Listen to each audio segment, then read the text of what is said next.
Public trust in government and its leaders are near their lowest levels in 70 years.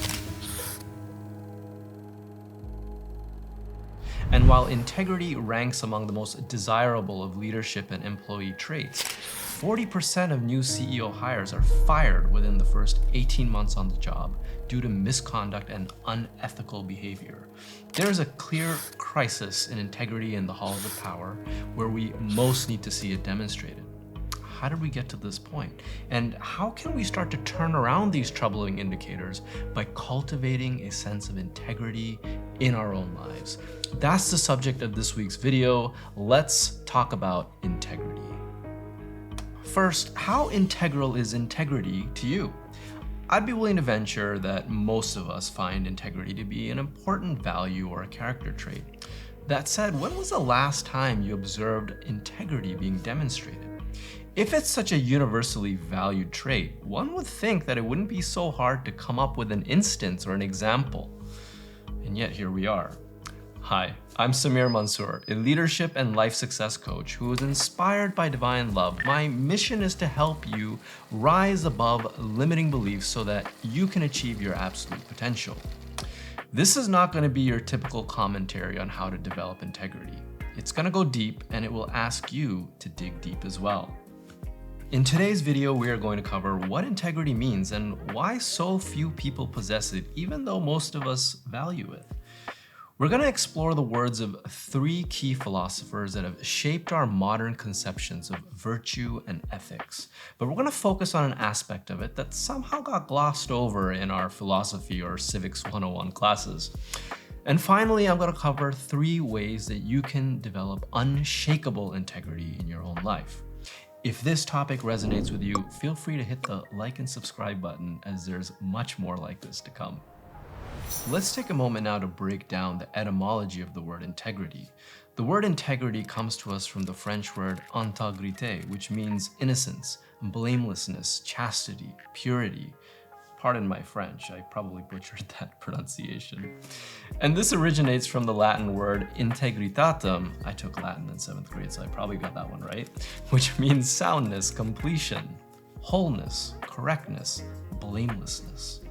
To explore this idea further, let's take a look at the works of Socrates, Plato, who was a student of Socrates, and Aristotle, who was in turn a student of Plato.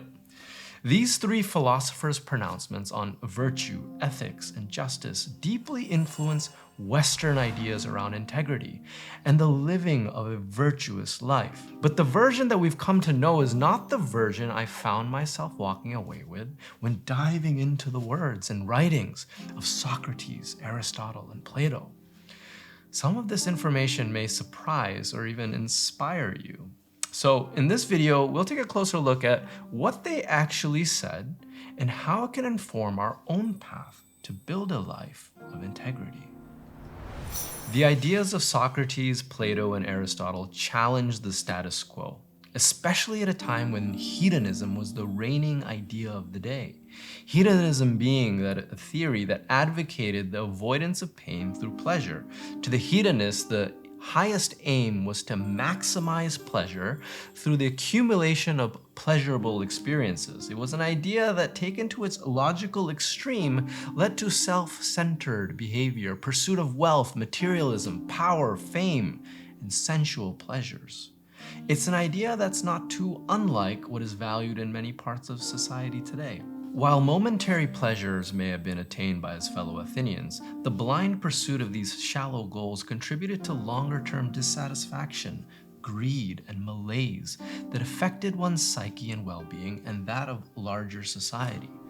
This was evident to Socrates, who used his system of dialectics, a method of examining opposing ideas in order to clarify them or reveal contradictions or elevate thought.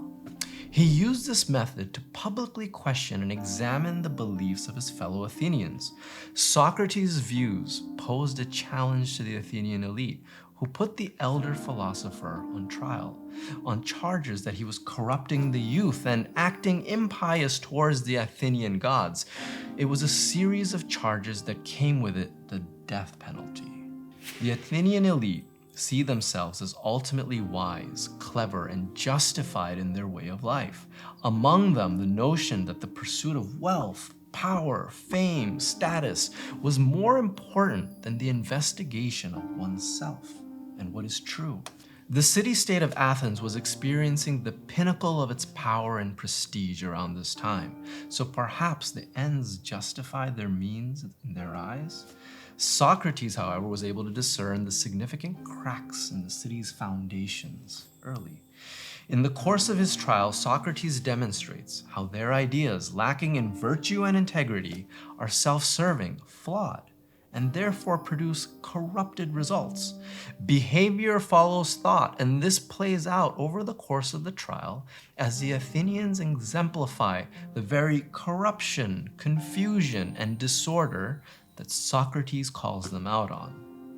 In Gorgias, for example, Plato has Socrates say, "A person acts unjustly because everything is warped as a result of deception and pretense, and nothing is straight, all because the soul has been nurtured without truth." It was their ignorance, an inaccurate understanding of what is most important in life, that has contributed to this sad state of affairs. Socrates challenged the priorities of his fellow Athenians. Life is not about the pursuit of power, of status, of victory, of wealth. It's the alignment of one's life around principles of good, beauty, truth, and the purification of one's soul through philosophical inquiry and contemplation. To live life with these ideals at the center was to live a life that approximated the beautiful and perfect qualities of what Socrates called the God, which according to the philosopher was the perfect embodiment of all that was good, moral, just, and wise. This concept of the perfect and good God was actually in contradistinction to the prevailing belief of the day.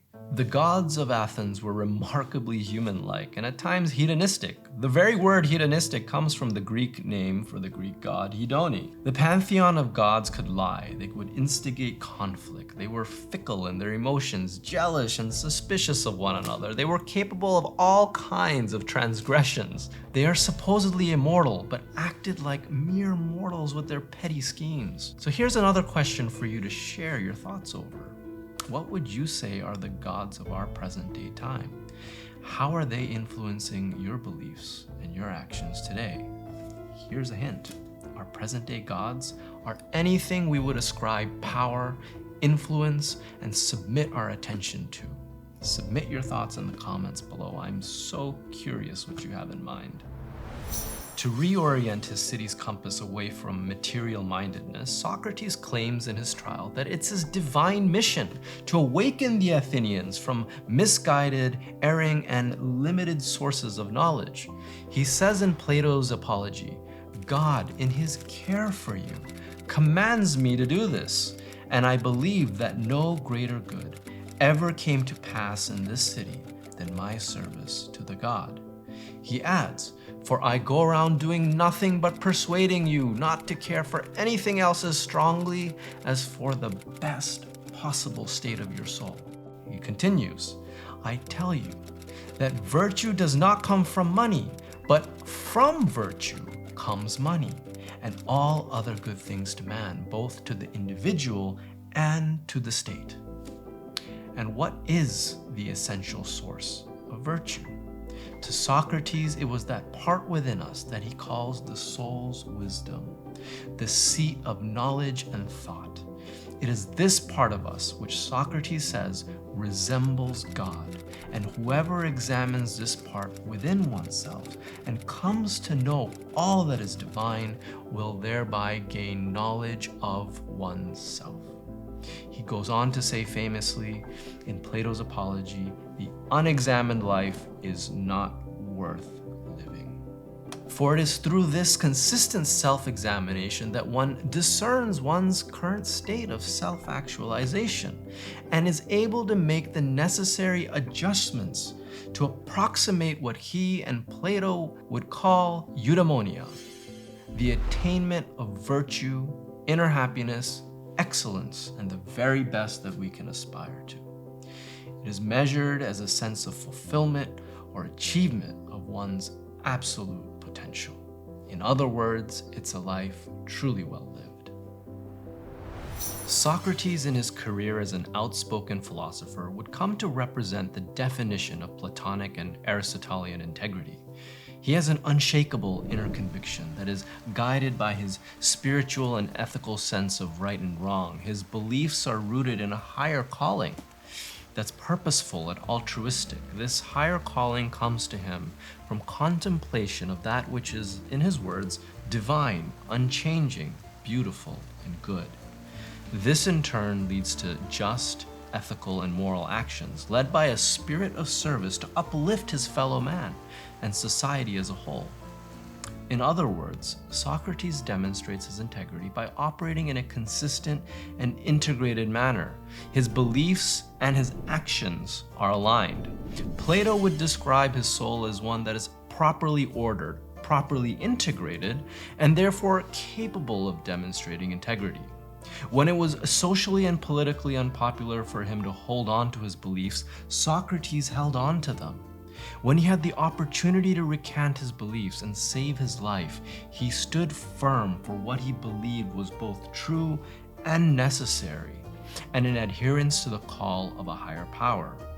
Rather than cease his mission, he willingly, though I'm sure with great sadness, accepted his city's punishment for his actions, death by poison. On the contrary, when our motivations are misaligned, imbalanced, or unintegrated, then disharmonious, unjust, and corrupted actions are likely to follow. This is evident in the hypocrisy of the whole trial as written by Plato. The Athenian elites are ready to put to death a man who was innocent on the basis of his character, but guilty on the basis of the law. Of course, this is more an indictment on the state of Athenian society at the time than it is of the man that they condemned. See, right around the time of his death, we see the steady decline of a once great city in full motion, brought about by years of plague, war, and political mismanagement. Socrates was right. Hubris would be the fall of Athens. Socrates is not unlike others who paid the ultimate price for sharing truth with a society that wasn't ready to accept their bold and necessary insights. Names like Gandhi, Jesus, and Reverend Martin Luther King come to mind, the latter of which once said, "If a man has not discovered something that he will die for, he isn't fit to live." Now, the question I'll leave you to contemplate is this: what higher principle, value, or cause are you most convicted by? One that you would stand by no matter what the cost, in terms of money, reputation, or even life. I look forward to reading your inspiring examples. Feel free to comment your thoughts below. Now we'll cover 3 lessons inspired by the writings of Plato and Aristotle on how we can develop integrity. Number 1, be humble. We see humility as a central tenet on developing a virtuous character when Socrates shares the following with his accusers and his jurors. What's likely, gentlemen, is that in reality, it's the God who is wise. Human wisdom is worth little or nothing, as if God were saying he among you humans is wisest, who, like Socrates, knows that he's really worth nothing when it comes to wisdom. The problem with Athenian society was that in merely focusing on their material existence and material desires, there was an entire realm of wisdom, knowledge, and virtue that remains unseen and therefore completely inaccessible to them. Superfluous needs and superfluous desires keep them, and frankly us, away from seeking a higher truth. The bigger problem is that Athenians he's addressing are not willing to accept that they don't know what they don't know. Therefore, there's no motivation to know more than they are currently satisfied with. Let me say that again. The bigger problem is that Athenians he's addressing are not willing to accept that they don't know what they don't know. Therefore, there's no motivation to know more than they are currently satisfied with. This lack of inner or metaphysical awareness ultimately compromises their attainment of virtue and integrity, which Socrates argues comes as a result of direct investigation of that which is true, eternal, good, unchanging within one's soul. In Plato's work Phaedo, Socrates illustrates 2 forms of reality: invisible reality and visible reality. the latter of which is born from the former. Our soul, he describes, is part of the invisible realm. It exists prior to our bodily experiences, endures beyond it, and is part of a much greater, unified soul. He goes on to describe the soul as changeless and unfathomable, but knowable as equality, justice, beauty, harmony, and good. These qualities of our soul are worthy of our investigation through philosophical inquiry and contemplation. In other words, to know yourself fully is to get acquainted with the infinite and transcendent soul. None of this is possible without humility, because only when we agree that we do not know and are willing to know do we become open to receive the sublime qualities inherent to invisible reality. Humility then creates space, making us an empty vessel for truth to make itself known and manifest within and through us. We can therefore see how virtue and integrity is born of our thoughtful investigation of truth, the pinnacle of which Plato calls the good. This takes us now to the second stage on how we can develop integrity. What does Plato and Socrates mean when they refer to knowledge of the good? The best way we can understand it is through Plato's famous allegory of the cave, which is told as an imagined conversation between Socrates and Plato's older brother, Glaucon. Imagine there's a dark cave in which there are prisoners chained up since birth, lined up and facing just one wall. They cannot see in any other direction. The wall is their only reference point. Behind these prisoners is a fire, which casts an illuminated projection onto the wall which the prisoners face. Any object that passes in front of this fire, then, is cast as a shadow on the wall, and the prisoners naturally take this trick of light to be the totality of reality. It's all they've known since birth. Now, in this allegory, one prisoner becomes free and wanders outside the cave, where he's met with this brilliant sunlight. He's initially blinded by the light. This burning causes him temporary blindness and rage. He is unable to make sense of this new reality and what's going on around him. As he stays in the light and becomes accustomed to it, he beholds for the first time all the beautiful forms of reality. This allegory represents the soul's ascension, or the philosophy's journey, from the physical world, the world of false appearances, to the world of what Plato calls forms, the unseen, the unchangeable, and eternal essence, or the building blocks of what makes up matter objects or physical reality. The light which illumines these forms for our understanding is the sun, which in this allegory represents the good, the ultimate source of knowledge and truth, and the cause of all that is beautiful, harmonious, and virtuous in existence. The good exists outside of space and time, and at the same time gives birth to all that is. Now, what do you think happens to this liberated individual who goes back to his community of cave dwellers to inform them of his incredible discovery? They think he's gone mad. They ridicule him. And at the end of this allegory, Socrates ominously asks Plato's older brother Glaucon, and what if the cave dwellers can get a hold of this person, who has taken it upon himself to help free the others with his incredible knowledge? If they would kill him, would they not actually kill him? Glaucon answers, they certainly will. And herein lies the paradox of virtue and integrity, and why so few possess or exhibit it. One may possibly risk it all when they take a stand for what is right and true, one's reputation, livelihood, freedom, and sometimes, as we've seen in this allegorical account, and in the course of history, one's very life. For the visible world is a world of shadow and light, temporal and passing, and the unseen and unchanging realm of truth is always jarring and nonsensical to those who are materially minded and accustomed to bodily habits that cling to the opiate of the shadows while ignoring the beautiful forms and liberating light that is all around us, calling us into our full potential. So ask yourself, do you have what it takes to live a life of integrity? And is this even worth it to live a life of integrity when we know the potential costs it entails? If you're still with me, then let's proceed to the next stage in the development of integrity, which is this. Number 3, integrity is a choice. Thus far, we have focused on the development of integrity through humility, which fertilizes the mind and heart for the knowledge that trains us to become more self-aware and virtuous in our thoughts and actions. Then we discussed what contemplation of the highest good could offer us, a glimpse into infinite beauty, harmony, virtue, and wisdom that is accessible and knowable.